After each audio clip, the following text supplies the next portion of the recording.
Episódio 2 da trilogia A Estrutura do Pensar. No episódio anterior, lá no primeiro, a gente meio que desmontou aí a máquina do pensar. A gente falou sobre questões de estímulos, de crenças, de padrões, de hábito, de coerência, de pensar coerente, né? Hoje, porém, nós vamos dar um passo além disso. A gente vai olhar por dentro, né? Vamos assim, por dentro da nossa própria conversa mental. O que tá aí nos nossos monólogos, né? Por que acontece? O que acontece entre um pensamento e o outro, né? O que define o tipo de mente que cada um tem, que nós temos. Toda mente, ela é um diálogo, né? É um diálogo. É uma voz ali que fala alguma coisa e uma outra voz que responde, né? Digamos assim, outra voz, entre aspas, porque no caso somos nós, mas acredito que vocês entendam o que eu quero dizer. Uma parte vai sentir, uma parte dessa coisa vai sentir. A outra vai explicar, né? Que é lá a questão do sistema 1 e 2, lembra? No meio desse ruído todo aí, há algo que raramente a gente nota, que é um padrão de pensamento sobre o próprio pensamento, tá? A psicologia chama isso de metacognição, que é um grau de consciência que, vamos dizer, que a pessoa que possui metacognição, ela tem um grau de consciência onde ela tem o seu próprio raciocínio, digamos assim. E esse grau aí que separa o pensar comum do pensar lúcido, do pensar coerente, tá? Vamos botar aqui uma forma do seguinte. Pensa no seguinte. Um pensamento de primeira ordem é quando a gente se dá conta, por exemplo, eu tô estressado, eu tô com raiva. Aí tem um pensamento de segunda ordem, que é, por que eu tô com raiva? Por que eu tô estressado? O primeiro, ele vai ser automático, vai ser uma reação a um determinado estímulo, aí interno ou externo, que despertou aí uma emoção. Então ele é, vamos assim, aí vem aquela reação automática, a primeira, aquela mais rápida. E o segundo, ele vai ser mais de, vamos assim, no estilo de mais na questão da reflexão, do questionamento. Mas por que eu tô com raiva? Que é aquela coisa do pensamento que ele é um pouco mais lento, ele é mais analítico, né? O sistema 2 lá que a gente falou ontem. Então a maioria das pessoas, ela vai estar presa, vamos dizer assim, nesses pensamentos de primeira ordem, nesses pensamentos automáticos aí, que é o que também a gente falou ontem, do domínio do sistema 1. Então as pessoas vão reagir, elas vão sentir, elas vão acreditar que aquilo ali é verdadeiro. O pensamento de segunda ordem, por sua vez, ele só observa o negócio. Ele observa. Ele não é aquele que pensa. Ele é quem percebe o pensar. Portanto, sistema 1, ele vai pensar na coisa, vai reagir. O sistema 2 vai observar, vai refletir, vai questionar. E essa capacidade aí, essa capacidade de discernir entre esses dois sistemas, de conseguir dar esse passo para trás, de conseguir ficar no território do sistema 2, né? Nessa parte mais analítica, mais questionadora, essa capacidade aí é a base do que a gente chama de autoconsciência. E, consequentemente, também é a base da nossa saúde mental. Uma saúde mental na melhor forma possível, tá? Então, tem pesquisas aí, pesquisa na universidade americana, se não me engano, que é Yale, mostraram que as pessoas que possuem uma maior metacognição, uma metacognição mais desenvolvida. Elas vão ter mais controle emocional, elas vão tomar melhores decisões e elas vão lidar com as incertezas de uma forma mais harmônica. Tá? Por quê?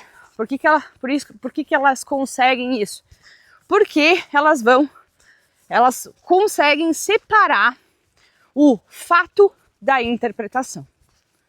E esse é o ponto chave da coisa toda. Quando a gente está apto a perceber que um não é a mesma coisa que o outro, que o fato não é a mesma coisa que a interpretação, que o nosso cérebro vai pegar um estímulo, algum fato que nós aí presenciamos, seja alguma coisa interna ou externa, um pensamento, uma memória, uma lembrança, ou ver alguma coisa, escutar alguma coisa. Nosso cérebro vai pegar isso aí e ele vai decodificar isso, preenchendo a lacuna e buscando aí um significado para esse estímulo, um significado antigo, algo que já exista na nossa mente. E ele entrega para nós a interpretação sobre aquilo ali. Foi o que eu falei, foi o que nós falamos no episódio de ontem. Portanto, as pessoas que possuem e desenvolvem essa questão da metacognição, né, elas vão conseguir fazer a separação, é o que a gente chama de separar o joio do trigo. Separa o fato da interpretação, vai conseguir separar o estímulo da resposta, vai conseguir separar a emoção da narrativa. Então, todo o treino, vamos dizer, todo o desenvolvimento da metacognição vai fazer com que a gente, de fato, pense, pondere, tome decisões melhores, sejamos melhores. Então, assim, tendo isso em mente, falando sobre isso, como é que o cérebro vai montar essa narrativa a partir desse estímulo, desses sistemas aí, desse tipo de pensamento, de primeira ordem e segunda ordem. É interessante que a gente saiba que o nosso cérebro, ele detesta lacuna, ele não gosta de lacuna. Quando algo não faz sentido, o nosso cérebro vai procurar inventar, muitas vezes, uma explicação para aquilo. E a gente acredita nessa explicação aí. Ele convence a gente da melhor forma possível. Essa tendência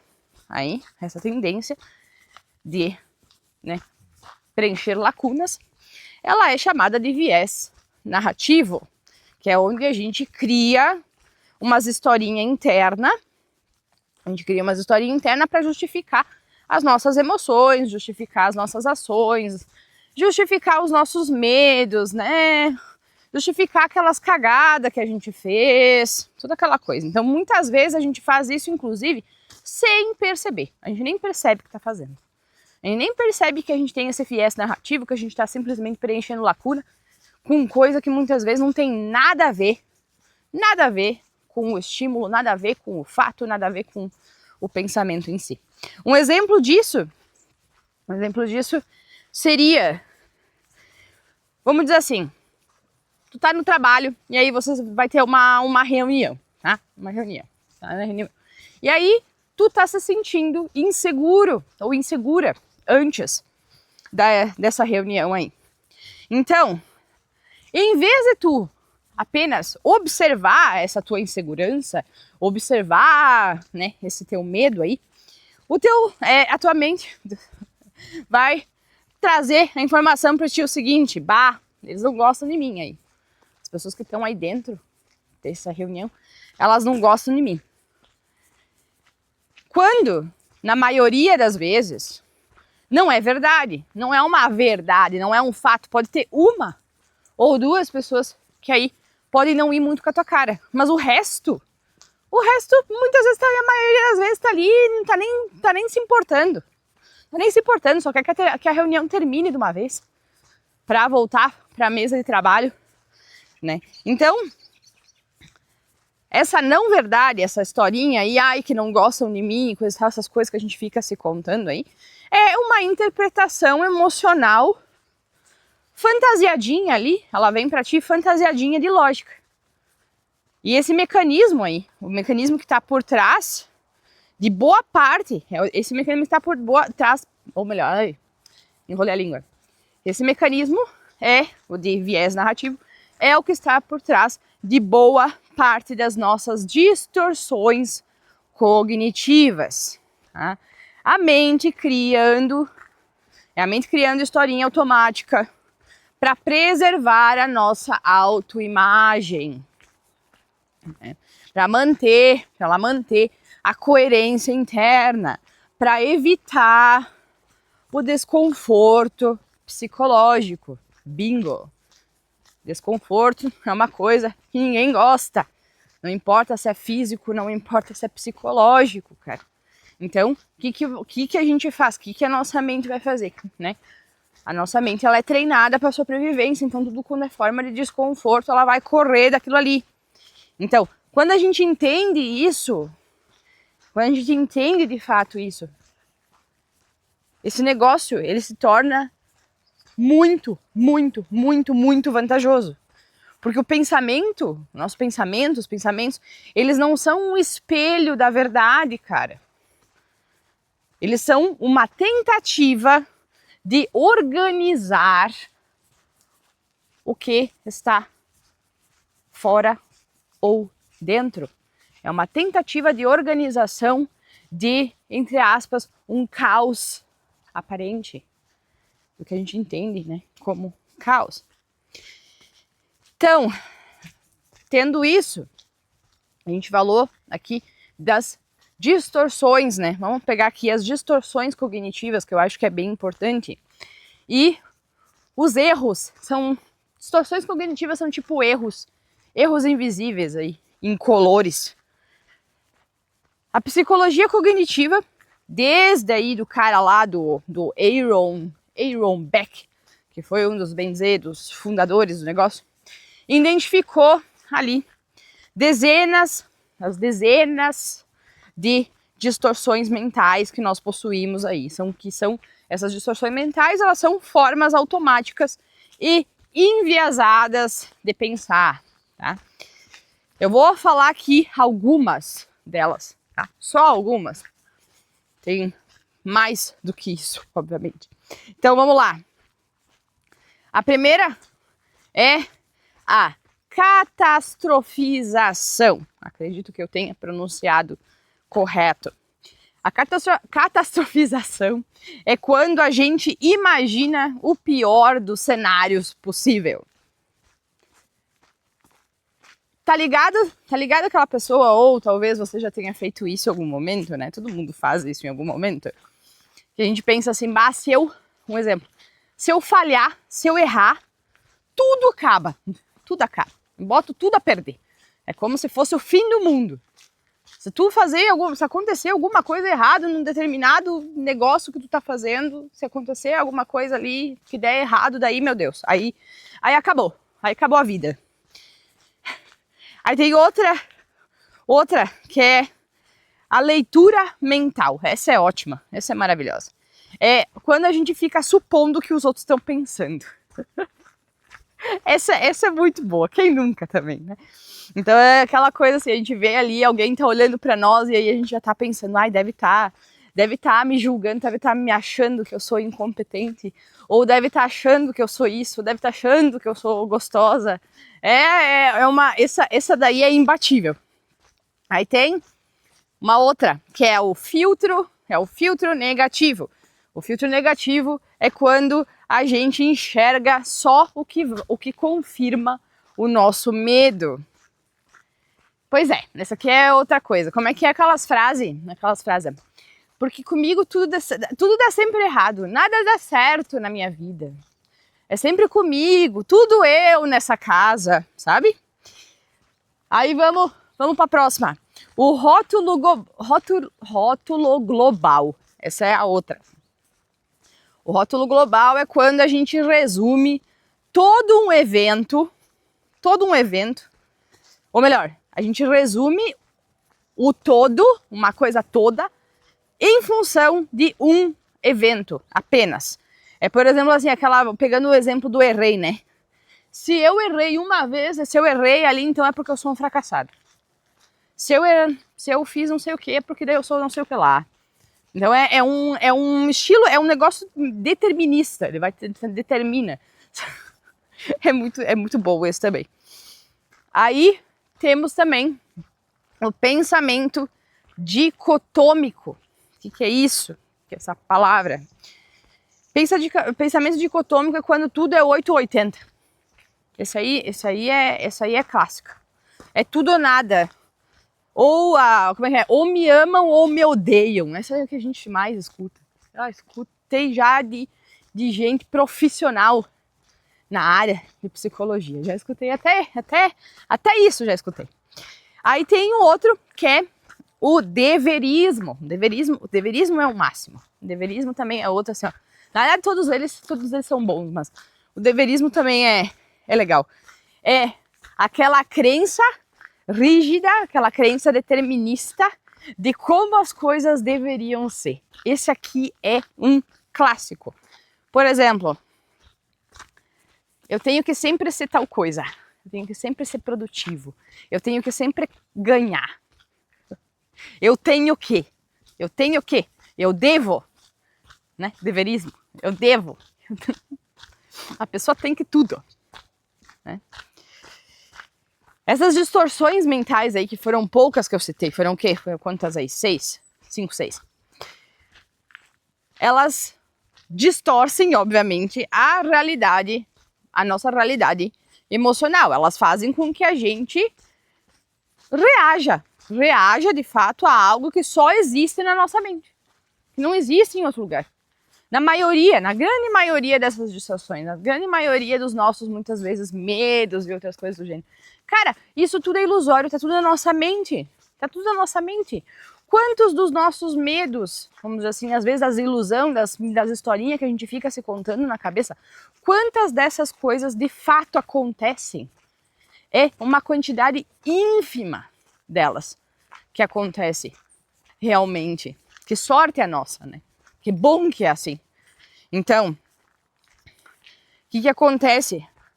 A correção nisso tudo, o como a gente pode corrigir essas distorções aí, dar um jeito nessa questão, ela vai vir do pensar de maneira coerente. Ela vai vir do desenvolvimento da metacognição. Ela vai vir de a gente passar a dar uma pausa entre a reação para entrar o sistema 2 na história, para analisar, tá?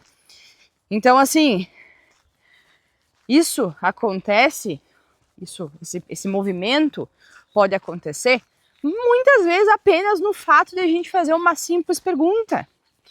Se perguntar uma coisa assim, ó, aquela coisa para ganhar tempo, sabe? Justamente para ganhar tempo.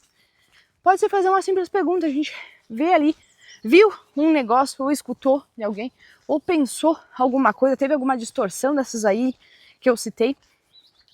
É a gente se perguntar, por exemplo, assim, eu tô vendo os fatos, eu tô pensando, são fatos, ou isso é apenas uma projeção da minha mente? Uma pergunta, cara, uma pergunta já te dá o intervalo, já aciona aí o pensamento mais reflexivo, mais ponderado, tá? Aí, vamos falar, passamos para questões de emoção, linguagem e o que a gente compreende como a nossa realidade interna. Então, assim, um pensamento, ele não é somente raciocínio. Tem gente que confunde, que acha que só porque está pensando, acha que aquilo ali é raciocínio, né? Isso também vem ali da ideiazinha do carinha lá atrás do Descartes, né? Penso, logo existo. Pois é, né? Não é bem assim. Pensamento não tem apenas o raciocínio envolvido. Ele tem aí uma emoção codificada em linguagem. Toda palavrinha mental, toda conversinha, toda ladainha que nós temos mentalmente com nós, ela vai sempre estar carregada de sentimento. Tem uma neurocientista aí, é a Feldman, agora não lembro o nome primeiro dela, acho que é Lisa Feldman. Ela mostra que a emoção, ela não é algo que acontece com nós, mas é algo que se constrói a partir dos nossos conceitos linguísticos. Isso aqui é perigoso, porque tem tanta gente que não sabe, né? Que muitas vezes não teve aí não aprendeu certas coisas, né? Em questões de vocabulário, em questões de... O que acontece? Porque isso? A gente só sente, ó, presta atenção aqui.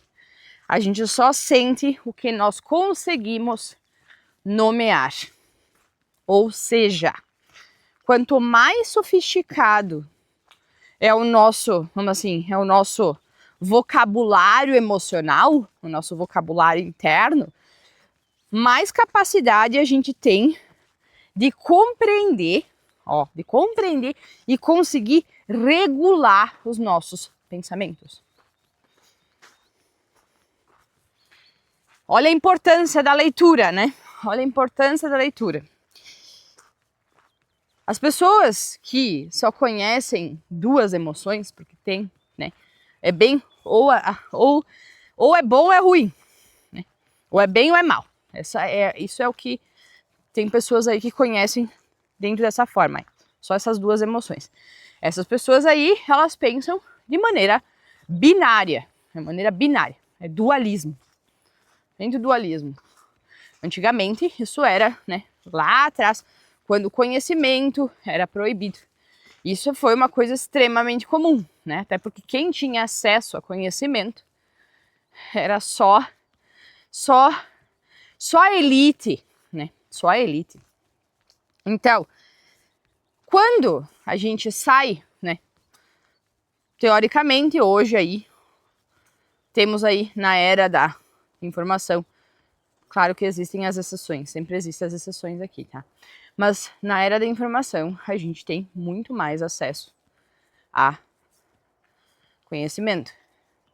Quando a gente fala de informação, é óbvio que informação é tudo, mesmo fake news e porcaria e outras coisas que não servem para nada. Mas, no meio dessas informações, também tem conhecimento. Então, quando a gente tem essa oportunidade, a gente vai lá e vai buscar por conhecimento, vai ler, vai estudar, vai escrever, vai melhorar o vocabulário, a gente passa a conseguir diferenciar as nuances que estão entre o bem e o mal, as nuances que estão entre o preto e o branco, vamos dizer assim, né? Então, as nuances disso seria aí sentimentos como frustração, impaciência, saudade, tédio, alegria, carinho, tá? Quando a gente começa a diferenciar essas nuances, de conseguir nomear, de conseguir perceber isso, a gente vai ganhar mais clareza cognitiva. Então, a nossa linguagem, a linguagem interna, a linguagem que nós utilizamos tanto de maneira interna quanto externa, ela vai ser estilo programa onde o pensamento está rodando. Se a gente mudar o nosso vocabulário interno, todo esse sistema, todo esse programa muda. Lembra? Teu cérebro tem a capacidade de se moldar, independente da tua idade. Portanto, se você passa a mudar certas palavras que você utiliza, automaticamente teu cérebro passa também a se moldar aquilo. Aí aqui vou fazer um adendo.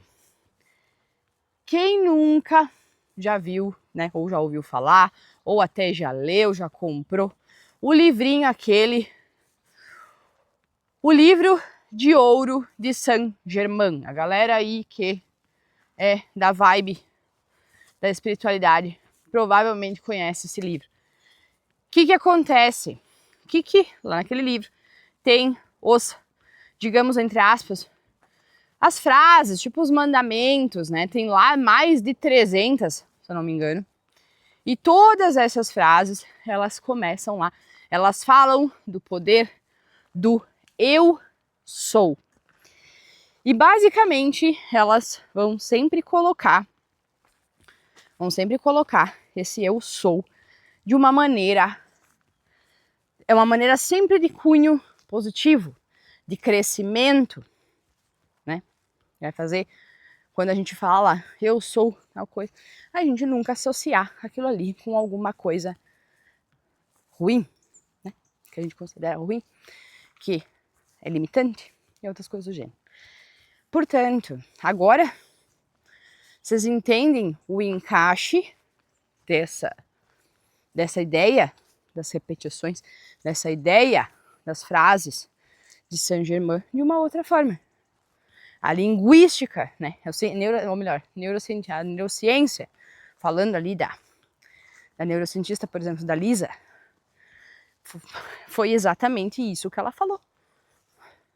Ela falou que quando a gente muda, a gente começa a ganhar uma expansão de linguagem, de vocabulário maior, a nossa conversa interna vai mudar. E essas palavras que a gente utiliza, esse vocabulário interno que nós utilizamos, faz com que a gente mude a forma como o nosso cérebro vai estar interpretando as informações e analisando o nosso próprio interior, tá?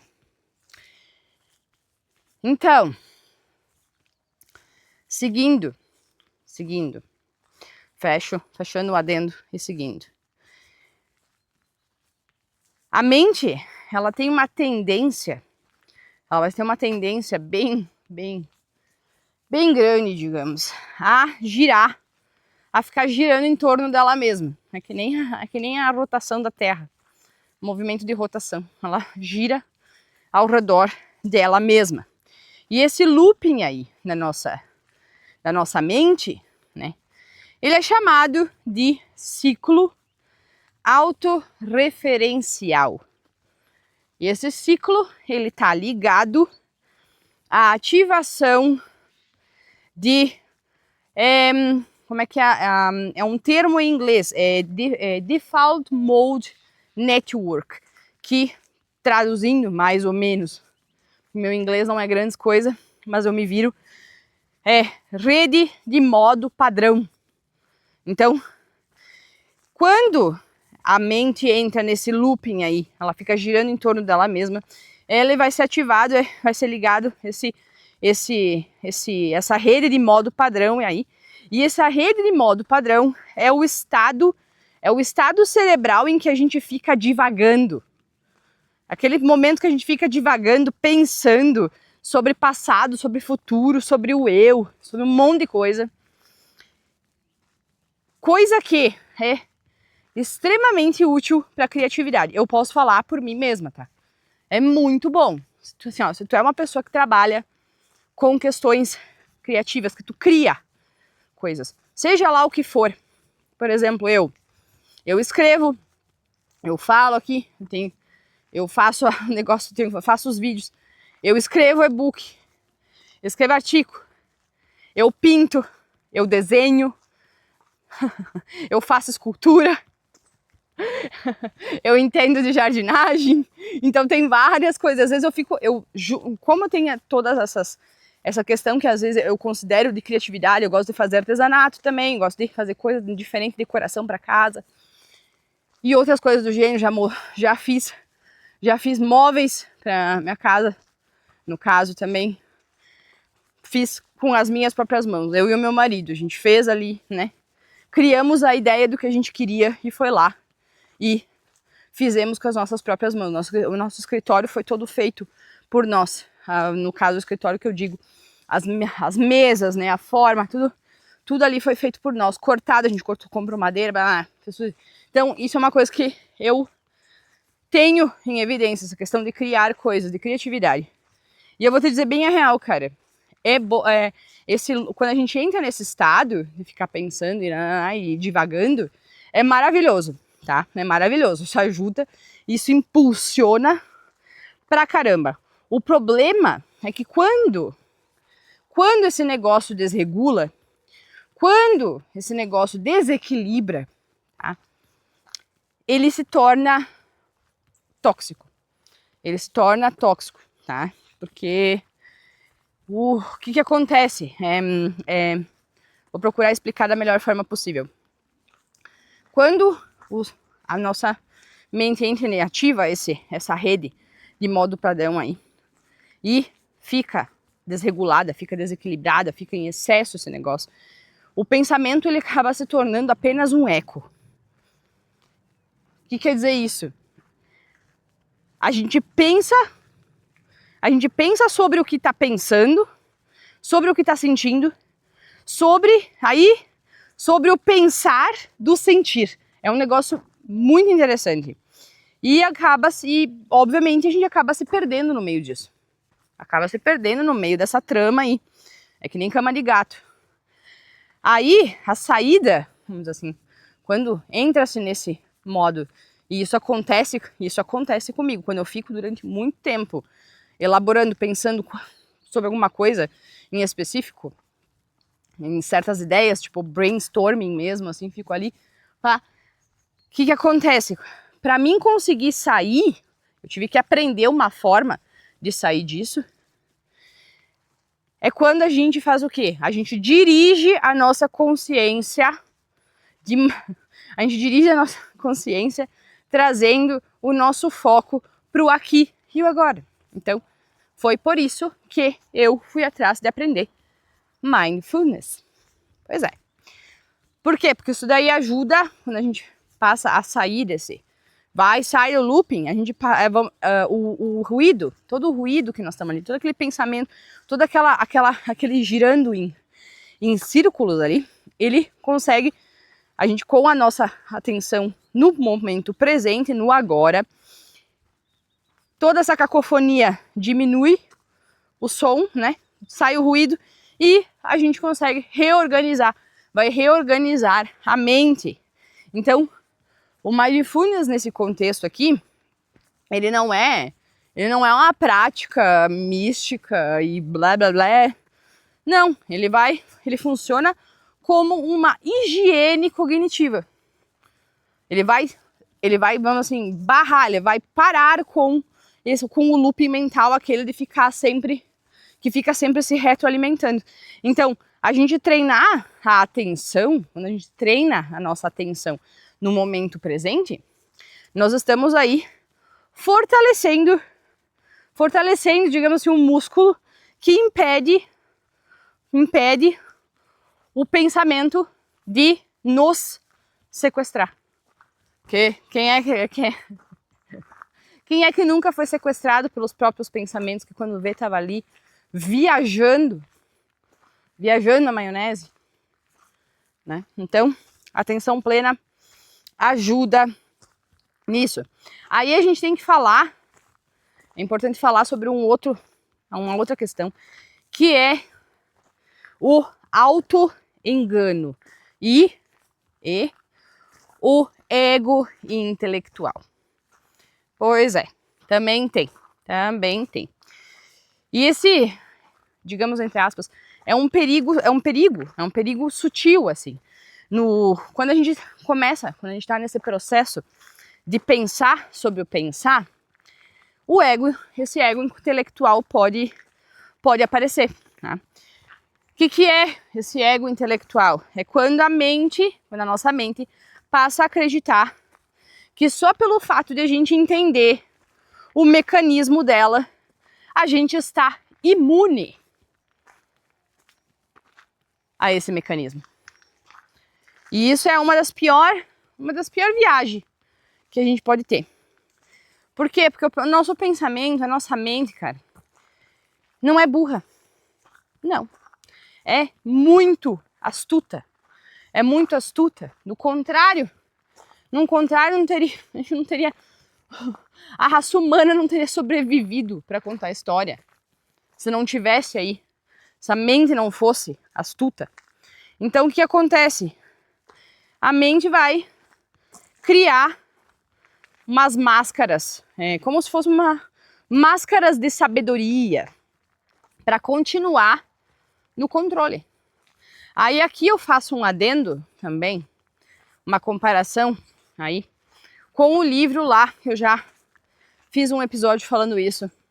O livro do Steve Pressfield, A Guerra da Arte, aonde ele fala sobre a resistência, de que a resistência seria uma força motora que impede as pessoas, toda e qualquer pessoa, independente de qual seja, que está procurando evoluir, fazer um movimento aí que vá para cima, né, de crescimento. Então essa força aí vai agir, a resistência vai agir justamente para aplacar esse movimento, essa energia que está sendo gasta para crescer. Tá?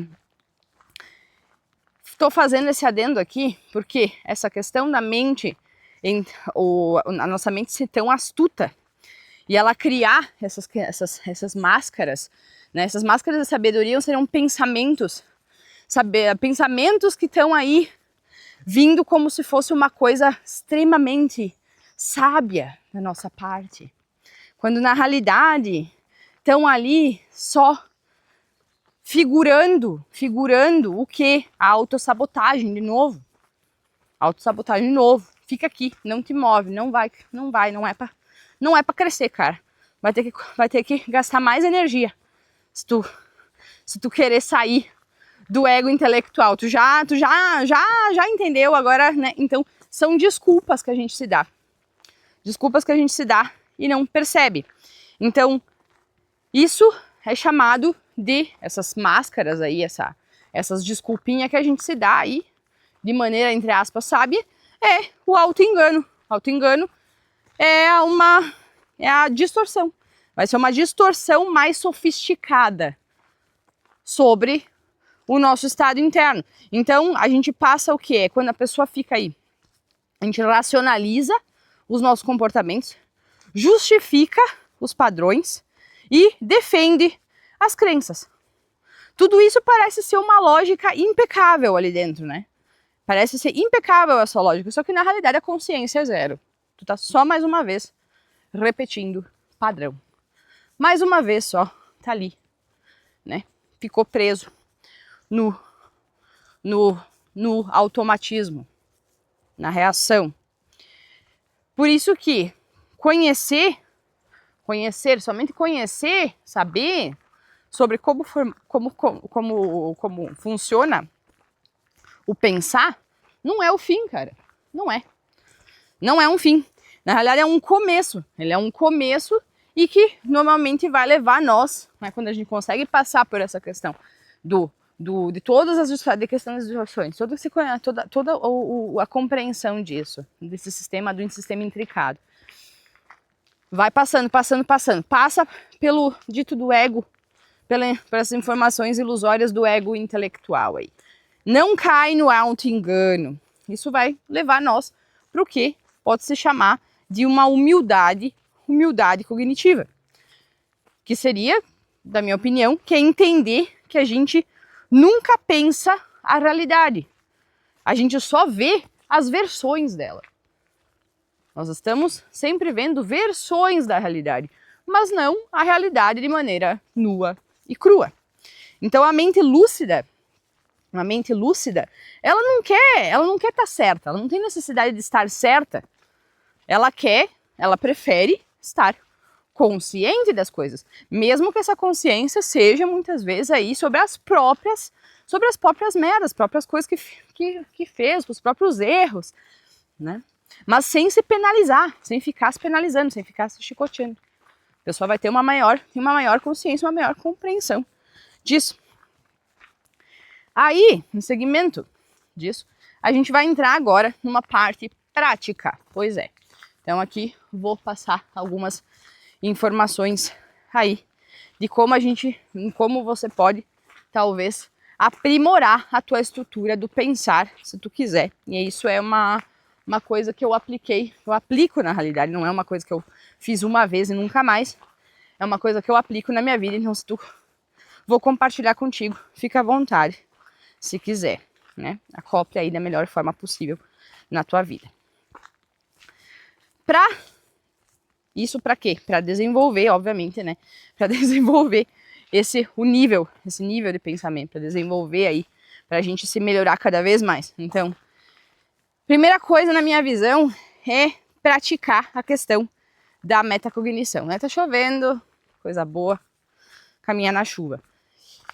Praticar a metacognição, tá? Então, assim, é se perguntar aí. Metacognição, basicamente, de maneira muito básica falando, é se questionar, é se perguntar várias vezes aí. Vai se perguntar várias vezes no dia, muitas vezes, né? O que eu tô pensando agora? O que eu tô pensando agora? Teve várias, bom, tem momentos assim, quando eu tô no meio de turbilhão e tem muita coisa pra fazer. Tipo aquela coisa assim, o que eu tô pensando agora? Onde é que eu tô agora? Sabe? Vamos pro agora, tentando puxar o meu pensamento pro agora. E isso é uma coisa muito, muito útil, tá? Porque o teu cérebro vai tomar a tua pergunta como tarefa e ele vai te trazer, vai procurar te responder, vai procurar te mostrar. Outra coisa é identificar padrões, tá? Identificar padrões. Identificar padrão é tu reparar nas tuas ideias que ficam se repetindo, tá? O que fica se repetindo? Digamos que esses repeteco aí, essas ideias, esses pensamentos, essas ideias repetidas, elas são na realidade a porta de entrada para te conhecer as tuas crenças centrais, velho. Então, assim, é sempre interessante reparar nisso, anotar se tiver que anotar. Isso é bem, bem importante, tá?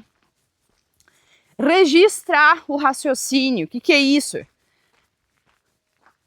Quem nunca, né, principalmente as mulheres aí, o diário, né? Um diário. Pois é. Escrever pensamento, cara. Escrever pensamento. Por quê? Porque quando a gente escreve os nossos pensamentos, isso vai obrigar o nosso cérebro a organizar o negócio todo, a organizar o que está ali dentro, né? Então, essa é uma das formas mais simples e baratas, de fato, para ser, vamos assim, para uma terapia, para uma sessão de terapia cognitiva de maneira autônoma, sem tu precisar ir, digamos assim.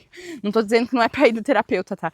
Não é isso, mas é uma maneira de tu fazer isso aí autonomamente e não precisando pagar. Isso ajuda, isso economiza, inclusive, muito tempo, tá? Então, isso. Outra coisa, e muito importante também, expanda teu vocabulário, expandir o vocabulário emocional.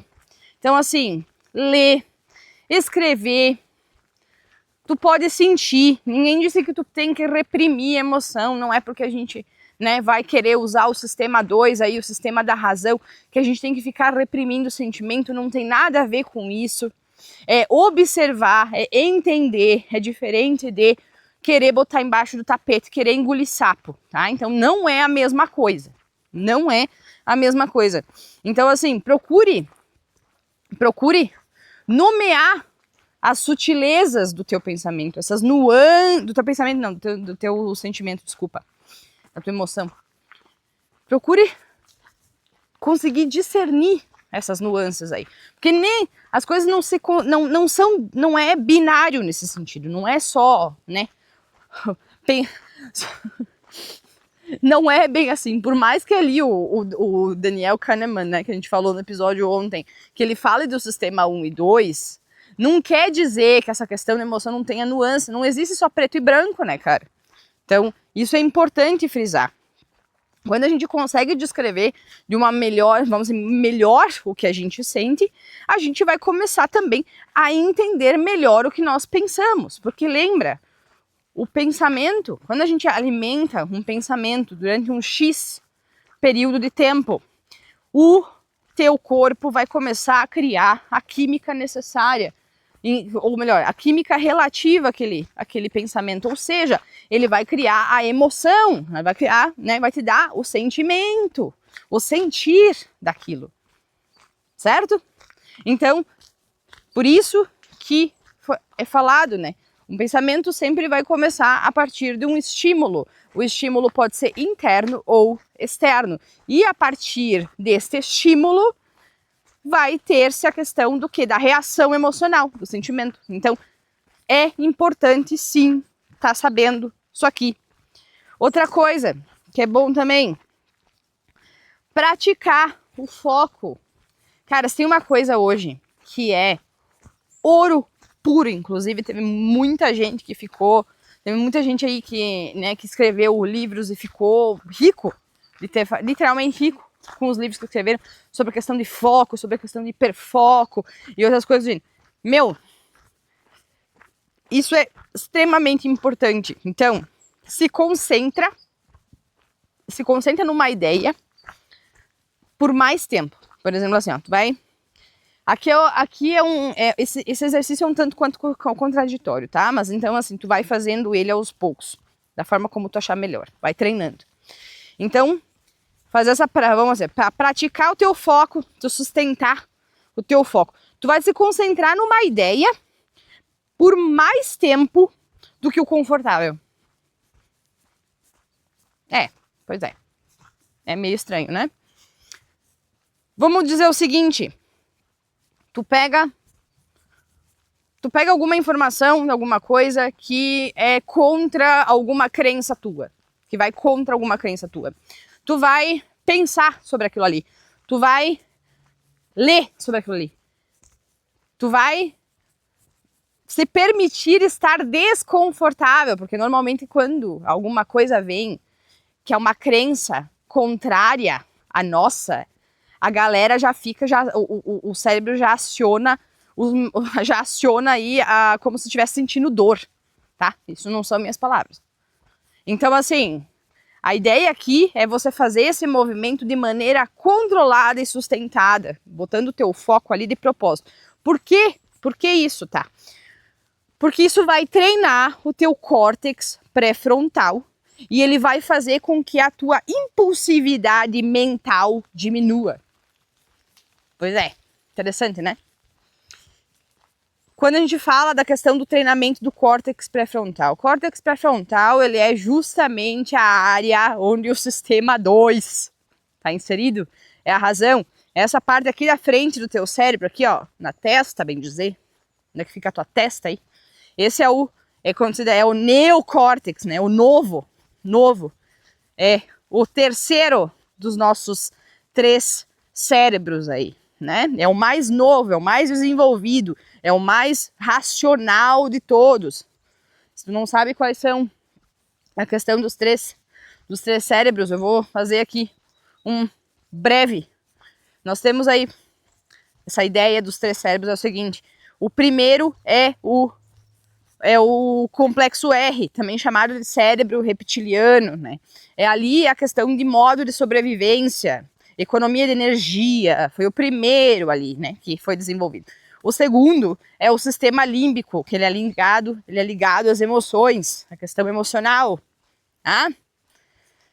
E o terceiro é o neocórtex, que é a razão. Então agora vocês entenderam mais ou menos como é que funciona quando esse sistema 1 aí, que a gente falou ontem lá, que o Daniel Kahneman fala no livro dele, é justamente a questão do quê? É a reação rápida do complexo R junto com o sistema límbico.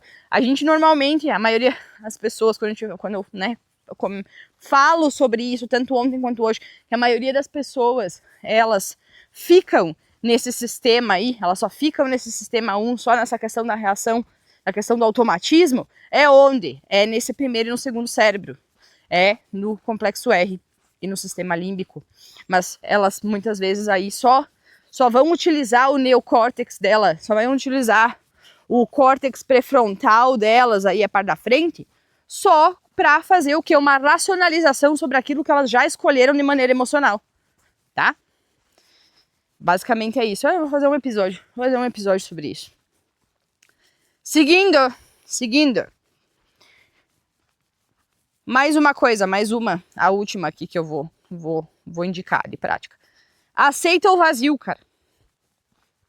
Aceita o vazio. O que significa isso? O silêncio para a mente, o silêncio mental, ele é um campo muito fértil, cara. É muito fértil. Então, assim, ó, é nele que o nosso cérebro vai criar novas conexões, e ele vai dar uma refinada nas nossas percepções. Como assim, Vanessa? Mas como é que se fica em silêncio mental se tem o tempo todo pensamento na cabeça e não sei o que lá? Tudo bem, cara. O único ser que não tem pensamento nunca, o único corpo que não tem pensamento é aquele que está no cemitério. Todo ser humano sempre vai ter pensamentos, indeferidamente de quanto desenvolvido for a metacognição dessa pessoa, tá?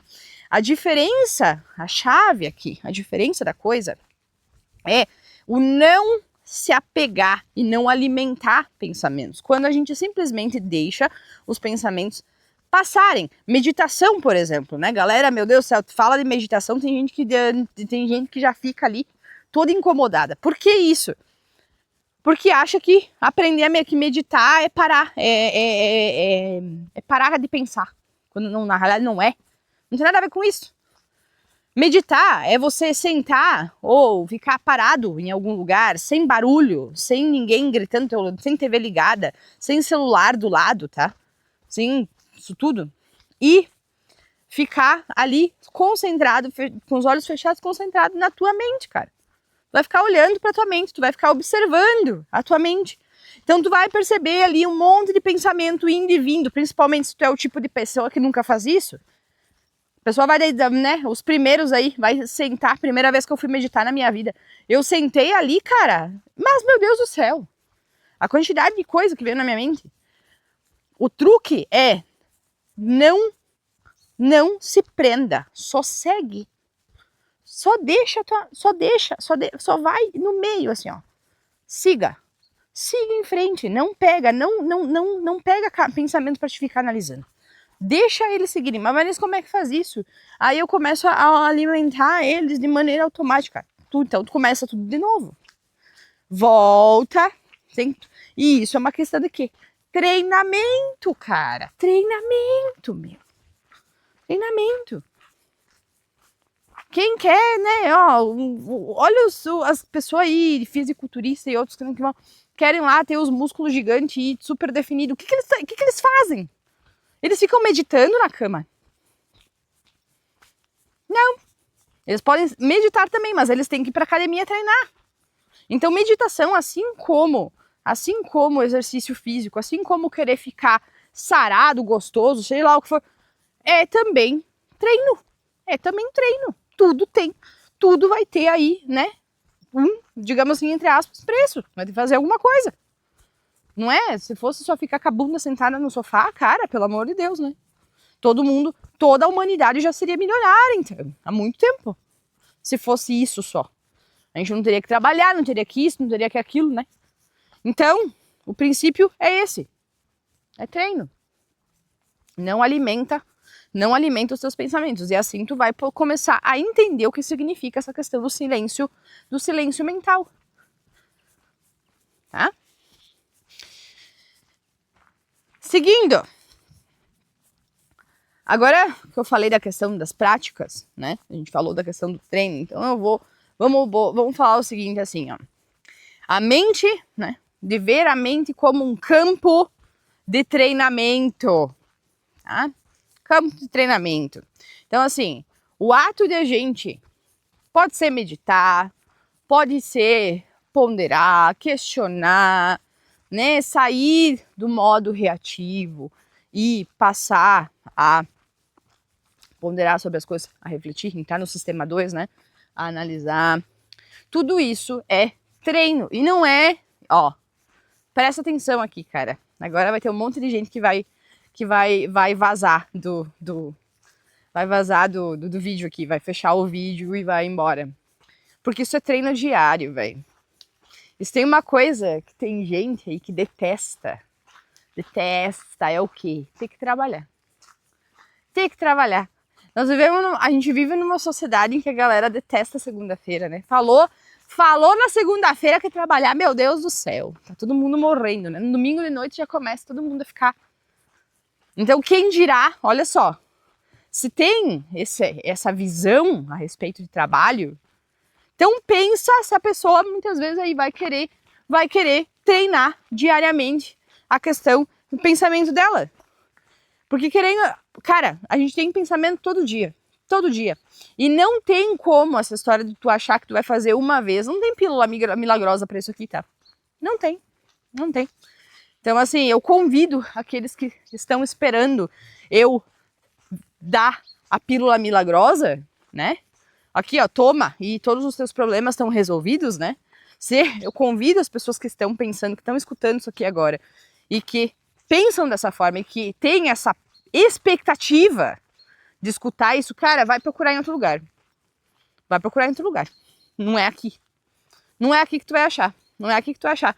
Tu pode até achar alguém, pode até achar alguém que vai te vender essa ideia de que né, o processo milagroso. Fica à vontade. Não sou eu que vou te enganar. Vai lá pro outro canal, outro curso, sei lá, da outra pessoa, tá? Então, seguindo, depois dessa pequena, né, triagem, seguindo, cada vez que a gente se questiona, que a gente consegue fazer uma pausa, que a gente se observa, que a gente reformula, a gente vai estar moldando o nosso próprio cérebro de maneira ativa. Tá? Os nossos neurônios, aqueles neurônios que disparam todos juntos, né, que se conectam sempre, aquelas ligações, né, aquelas sinapses neurais aí que a gente falou ontem, da questão dos hábitos, que viram um hábito mental, um automatismo, né? Essas conexões aí, elas vão fazer o quê? Elas vão deixar de disparar, elas vão se desfazer, na realidade, conforme a gente vai treinando. Então, esses hábitos aí mentais, que muitas vezes eram nocivos, eles vão deixar de existir com o tempo, criando novos hábitos mentais, que nada mais é do que, né, essa nova visão, essa nova forma, teu cérebro se moldando de acordo com o que você quer deixar de sair, quer deixar de estar no piloto automático e passar a criar, a desenvolver essa questão da metacognição. Tá? Portanto, nós somos, de maneira literal, tá? Literalmente falando, nós somos os escultores da nossa rede neural. Nós podemos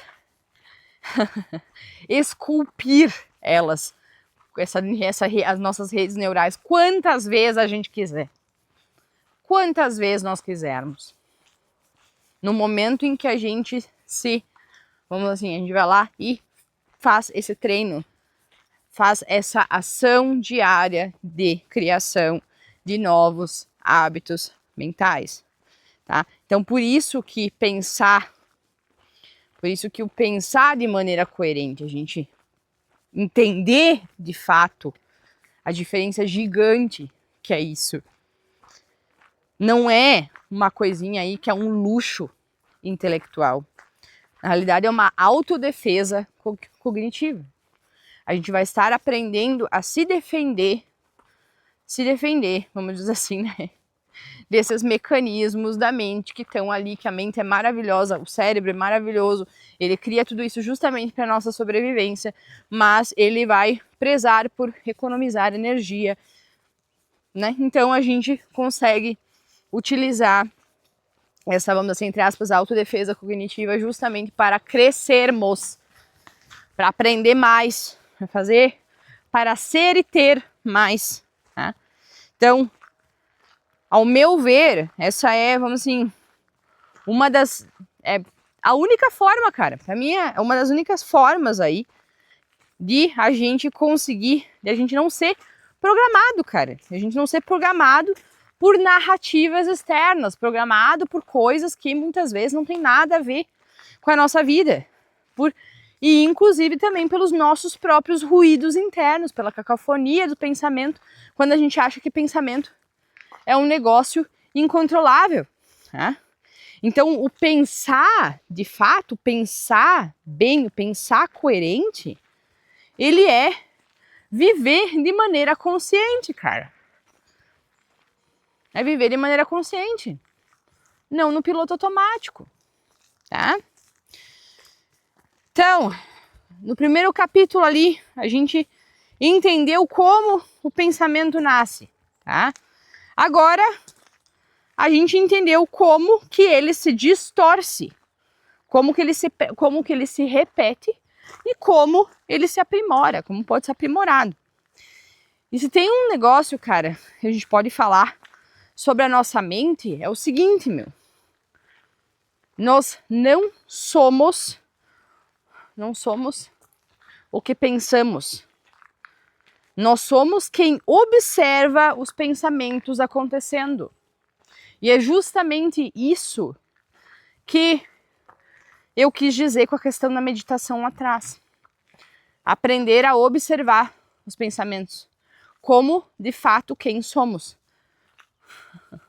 O observador. Quem é o observador? Quem é o observador? A consciência, cara. Se tu quer saber a diferença entre mente, entre cérebro, entre consciência, entre ego, entre inconsciente, vai dar uma olhada no episódio. Fiz um episódio específico sobre isso. Eu vou colocar o link aqui embaixo para te ir dando uma olhada antes do terceiro episódio, tá? Então, assim, pra gente dar uma fechar esse episódio aqui, tá? A nossa realidade muda quando a nossa forma de pensar muda. Pois é, tu escutou direito. O que é essa coisa de mudar a realidade, de criar a realidade? É a mudança de percepção sobre a realidade. Quando tu muda a tua narrativa interna, quando tu desenvolve metacognição, quando tu aprende a questionar, quando tu deixa de somente reagir feito uma pessoa, feito um animal irracional, né? A gente não é só o complexo R, não é só lá o sistema, não é só lá o economia de energia, é sair dali. É sair dali, tá? Então, o pensamento, ele muda quando a gente tem coragem de ver ele de maneira nua e crua, sem máscara, sem certeza de nada, sem pressa. O início da lucidez, ele começa nisso. E ao meu ver, a lucidez, ela é o início da liberdade, o que a gente chama de liberdade. Tá? Era isso pro segundo episódio. Se ficou alguma dúvida, se ficou alguma ponta solta, por favor, meta nos comentários, cara. Bota ali nos comentários, fique à vontade para falar a tua opinião a respeito, a tua experiência a respeito. Se tu achou uma bosta, fica à vontade, não tem problema nenhum, cara. Né?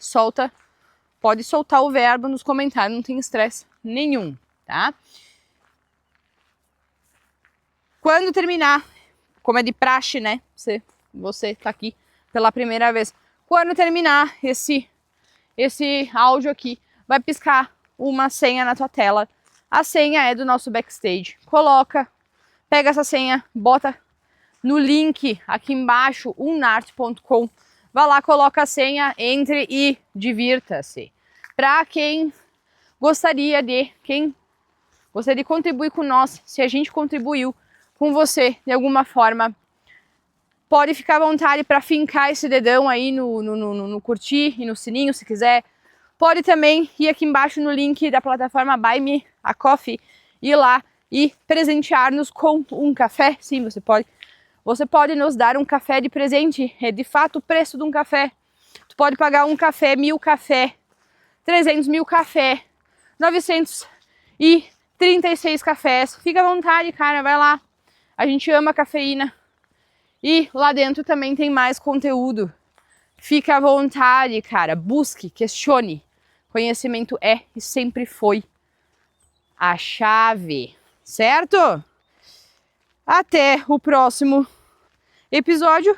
Muito obrigada. Falou, valeu.